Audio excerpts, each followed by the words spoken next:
Alright, so I'm right around 15,000 miles now, so it's time to replace out the cabin air filter in the Corolla. It's a really simple and inexpensive job. No tools are required.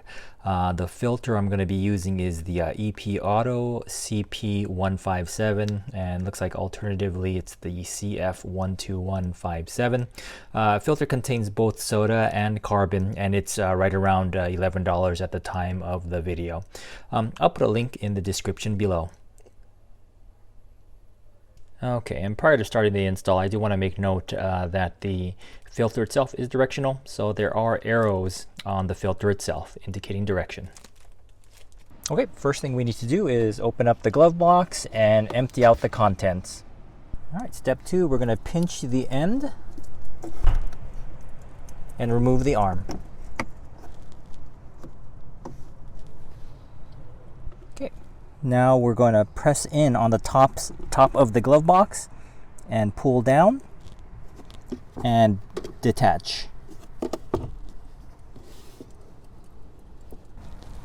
Okay, now pinch the end of the lid here and pull out. And then now you'll see a tray. We're going to pull it out right now.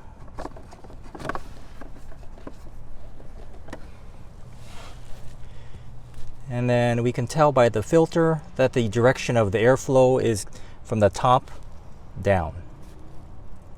And now we're going to remove the old air filter.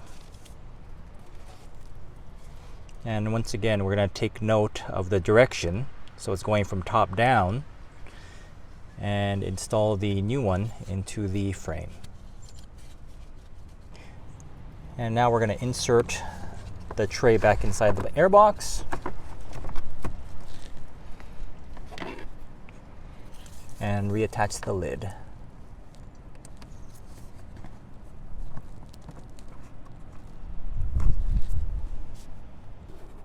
Okay, attach the bottom of the glove box. Press in on the top. And the final step is to lift up the glove box just a bit and reattach the arm.